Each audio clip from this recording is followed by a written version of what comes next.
Welcome to another episode of the 30-Minute Podcast. This episode will cover views expressed involving what some may refer to as an alternative love style. We here at the 30-Minute believe in a platform for all ideals and beliefs. We want to make all of those tuning in aware that the topics discussed and statements shared in this episode may be for a more mature audience and want the 30s to exercise what may be suitable for your listening environment. Thank you for your continued support of the podcast, and listener discretion is advised. Dr. Tre Michael is a trained social science researcher with a background in psychology and education technology. She is a pansexual, lifelong non-monogamist, and longtime member of the polyamory community. Having led several polyamory groups on Facebook for nearly a decade, she is a member of other communities that promote sexual freedom and non-mainstream relationships, and she volunteers her time to educate on these topics.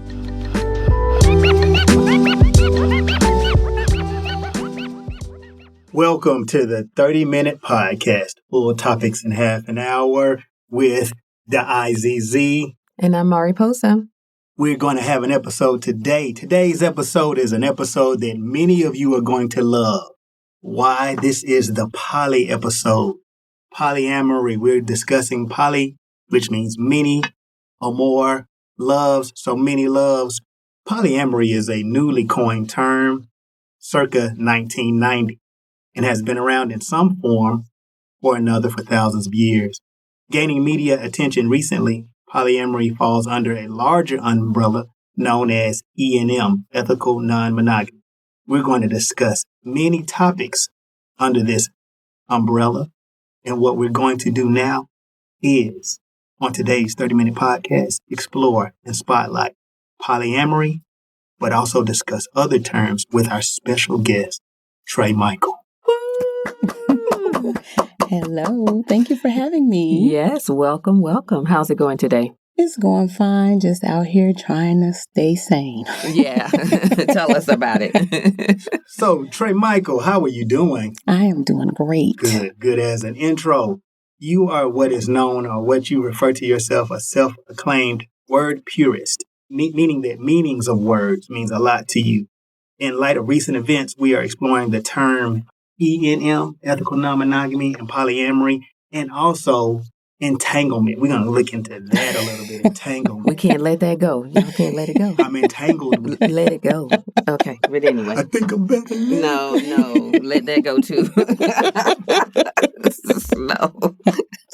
So I actually have been polyamorous my whole life. My first polyamorous relationship was when I was a teenager. It was the infamous triad configuration, and it's the typical thing that you see that everybody thinks is what polyamory is, 2 women and 1 man. But when you're a kid, you just do what feels good. You don't think about all that, right? I call that my unconscious phase, and I didn't get into the conscious phase of my journey until after I tried being monogamously married for 9 years. And that was around 2010, in the 9th year of our marriage. No more. There's no more marriage. It was in 2010 is when I became conscious. And I call it conscious because I started actually paying attention to what I was doing and what it meant. And that's when all the reading and the studying and the researching, and I'm an avid reader. My government job is in academia, so I'm an educator. That's how I learn. I learn by just consuming information. And so what happened is I noticed that there were all these terms for things that I'd been exposed to for pretty much my whole life that I didn't know those terms existed. It was helpful, and at the same time, it was complicated. And the complications arose when it's time to try to figure out what something means. And no one really has one solid definition that is agreed upon by the community. People just want to call stuff whatever they want to call it. And it gets on my nerves so bad. I am really more about just precision. I like to see words and terms used precisely and consistently. And it's important when you're dealing with relationships where communication is so important. We can't have a real conversation if when I say I'm polyamorous, you don't know what I'm talking about because you've read 3,000 different definitions of what that means. So that is why I'm preachy when it comes to using language in a concise manner. Yeah, for sure. It means different things to different people? Because you hear people interchange various terms, and I don't know if they're really living that or they're just using the words because they heard somebody else say it and it sounds cool. For some of the listeners, like, why do we need all these different words to talk about a relationship? As you just said, if you're communicating and the people that you're in a relationship with understand what's going on, do we need 19 different definitions? Maybe we do. So help us out. That is an excellent question. So monogamy is, quote unquote, the norm. That's mainstream. That's what is touted as what people are supposed to be. That's what's touted as what's natural, right? So because polyamory is alternative, okay, it's an alternate, we kind of have to have some terminology because of that. Whenever something new comes up and people start trying to make sense of it, that's what we do. The language is socially constructed. It is an entity that grows, is cultural. We need it in order to figure out what things are and what they mean to us. And you can hear what people's beliefs are by the chosen words that they use to describe things. That is, it's not just as simple as a definition, you know, of something. Okay. It's deeper than that. And so when you are looking at like polyamory culture, this is a good spot for a disclaimer. I can only speak from my experiences. I'm an avid observationist. Is that a word? Observationist? I do make up words too. Observer of the human experience. So when you're looking at behaviors, I guess that would make you an observationist. You're not just observing, but you're observing and recording. Observationist. Okay. We're gonna make that a word. I can dig it. I got a lot of Treisms, a whole lot of them. So when I am observing, I don't just observe from my own lens, but I try to empathize with other people, to watch and see what other people are doing, experiencing. I talk to them. So I don't feel like my own personal experience is not the only data set that I have. I also use my vicarious experiences, the things that I experience through the lens of other people, which also are filtered through my lens, right? Because it's all filtered through my lens. Exactly. So that's important to remember, is that everything I'm telling right now is from my experience. Someone else might tell you something different. Right. And I'm not an authority. Like, I don't have any degrees. I got a bunch of degrees, but none of them are in, polyamory. Okay. So that's important to know. So the thing about it is we're trying to figure out what we're doing. It helps to have a name for it.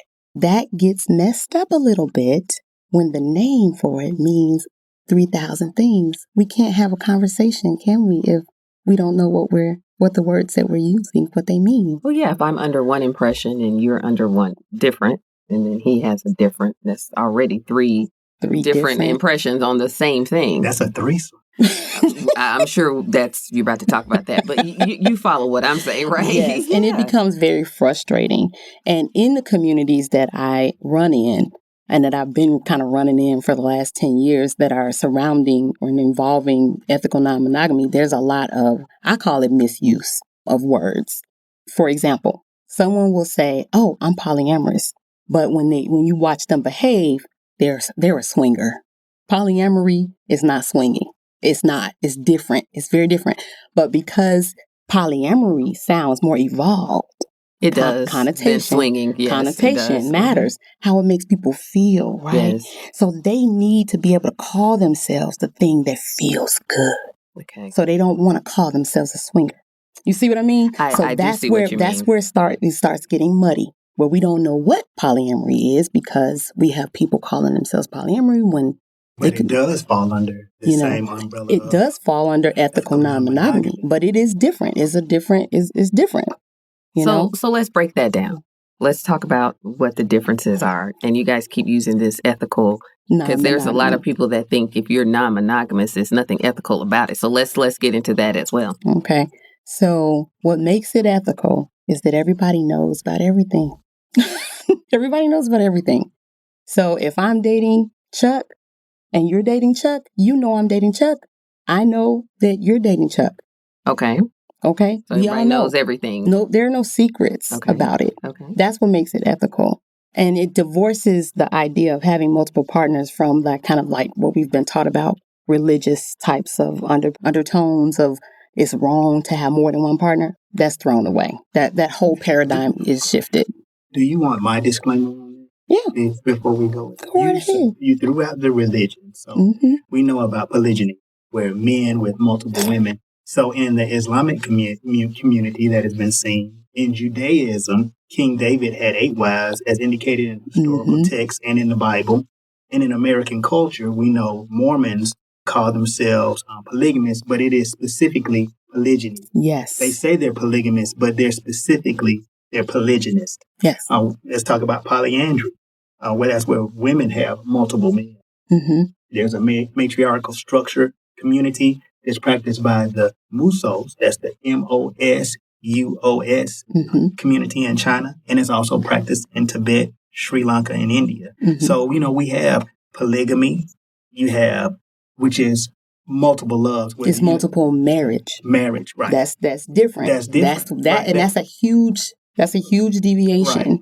And the thing about polygamy, when most people say polygamy, is the umbrella term for polygyny, which is multiple wives, and polyandry, which is multiple husbands, is we're talking about, most of the time, they're not talking about polyandry. They're talking about multiple wives. One man, multiple wives, which is a hallmark of a patriarchal system.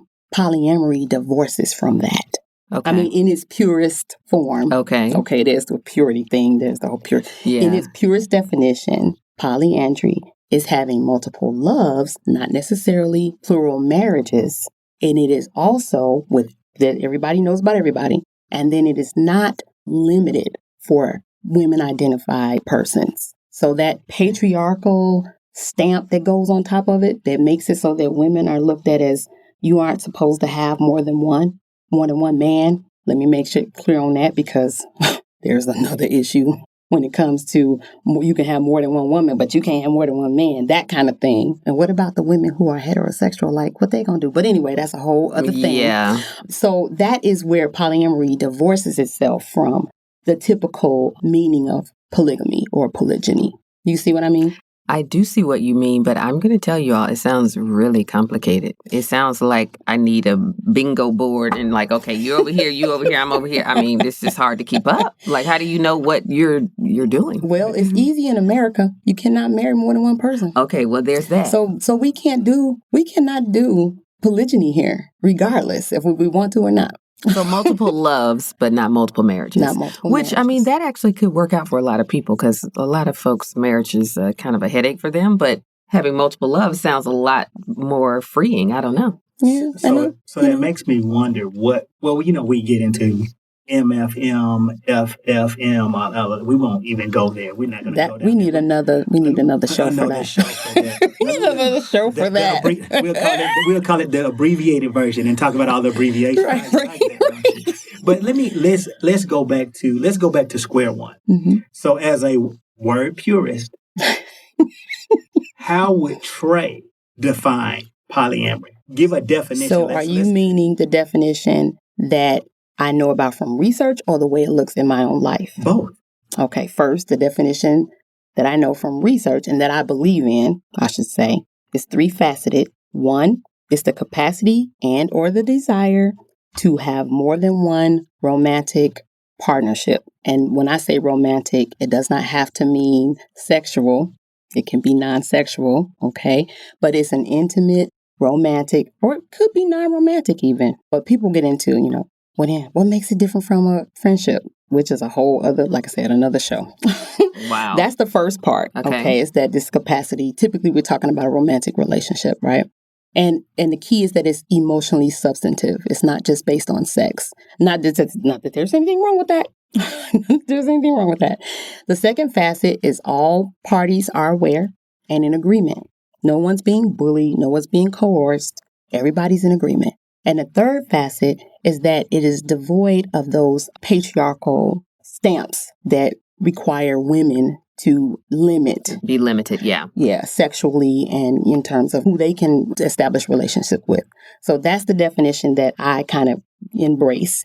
And the way it plays out for me, you know what? I'll tell you, it's easier to tell you what my poly does not do. Okay. Than what it does do, okay? What it don't do. What it don't do. What it does not do is it does not include a one penis policy. And I'll briefly tell you what that means. You down with OPP? No, hell no. What it means is when and I've been in those before, where it's two women dating one guy and he doesn't want the women to date any other man but him. And the thing about it is, it makes it so that the emotional labor of learning how to deal with your jealousy and all that, the women have to go through that work. We have to do that work. He gets to chill. Why? We all got to work. I'm pansexual. I like women. I like women too. Nah, bruh. So no, it does not include that. The other thing it does not include, it doesn't include prescribed hierarchy or couple privilege. Like, I don't really buy into that. Even when I was married, I didn't want that. I did not want my husband and I to position ourselves with our other loves in a way that made our relationship take precedence or be more important than the relationships we had with other people. We clashed about that because he liked the hierarchy. I wasn't digging it. That is another thing. The other thing that it does not include is relationships that contain only sexual connection. Like, I can't really get down with somebody I don't like personality wise. Like, It can't just be based on physical attraction for me. I have to actually like you, have affinity, a genuine affinity for you. Real friendship is important. And then the last thing is that I don't like prescribed polyfidelity, which is it being closed, meaning we agreed we're not going to date anyone else but each other. I'm not going to ever agree to that. I need to be able to do whatever, let whatever the universe sends to me be able to indulge that if I want to. And I wouldn't want my partners to feel like they were cramped into a polyfidelitous situation either. And the thing about it is, because I got low bandwidth, I typically end up in those situations where I'm not dating that many people. I'll be dating like one person for a long time. It's not by any kind of prescription. It's just that's how it turns out because my life is so full. And it's difficult for me to establish deeper relationships because I've got so much to do. But you want to have the option. But I always want to have the option. So that's you just talked about something. So polyamory. Mm-hmm. And I said earlier that was coined circa 1990. But then you brought in polyfidelity, which I heard long before the 90s. So if you can kind of, I don't want to do a versus. No. This not a versus, but we're gonna let polyfidelity drop the mic, and then we're gonna let polyamory pick up the beat. Let's go. Okay, so polyfidelity was coined in the 70s by the Carista Commune in San Francisco. And this is based on my research, by the way. And anybody could probably find this out if they just got on the internet and started searching. They needed a term to describe the open sexual mingling and commingling that happened between the members of the commune. It was closed. They couldn't just go and have sex with anybody they wanted. It should be kept within the members of the commune.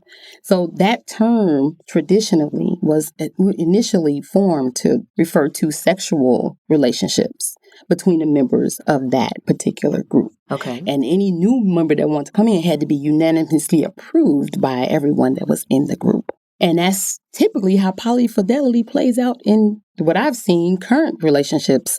When folks are polyfidelitous, everybody, if you want somebody else comes in, everybody has to be okay with that. Interesting. Yeah. I don't want no part of it, baby. Okay. No part of it. Sounds like a job interview. You have to be vetted and go through all the hoops and that's the problem. And that's one of the complications of polyamory that people don't want to really deal with until they have to, is that you're not necessarily going to like everybody that your partner likes. So things get real sticky when folks want their partners to all get along, but they don't like each other. Ooh, okay. Yeah. So I don't want anything closed because I don't want my partner to feel like everybody you want to date or get to know, you have to run by me first. No. So what do you call that if your partner has someone and you don't really rock with them like that? What is that called? Oh, where they stay over there? That's called parallel poly.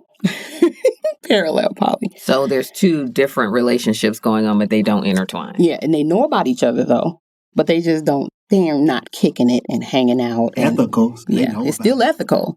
They're just not friendly. They can be cordial or whatever, or they can just not have any contact at all. There's been very few out of my relationships that I've had. There's been very few people, metamors, that I could not stand. And I like everybody. So if I don't like you, you did something. You did something. Metamors. Metamors. Your partner's partner is your metamor. So if we were both dating Chuck, then we're metamors. Okay. They don't know. What's the other name they call it? What's the abbreviated version? Meta. Thank you. So hearing all these different terms, so it's like what you just described. Back in the day, they call that man sharing. Yeah. Okay. So is this? Or can it be woman sharing? It can be woman sharing too. I bet you wasn't a whole lot of that going on back in the day, though. Not was above it? board. You know, it was a lot of it going on, but people just weren't really talking about it. But I'm like, okay, so now it's a new term for it, but it's been something that's been happening Thousands of years. Yeah, for quite a while. But that's the difference between how it happened thousands of years ago and how it happens today, is there's an egalitarian nature to it when it comes to the genders. Thousands of years ago, it wasn't women taking multiple husbands all across that wasn't the dominant way of doing it. It wasn't even, it's not even equal, where you say, oh, it's just as many cultures that practice polyandry as polygyny. That's not true. Most cultures, if they're polygamous cultures, they're polygynous. They're not polyandrous. You know what I mean? And that's because patriarchy, it rules.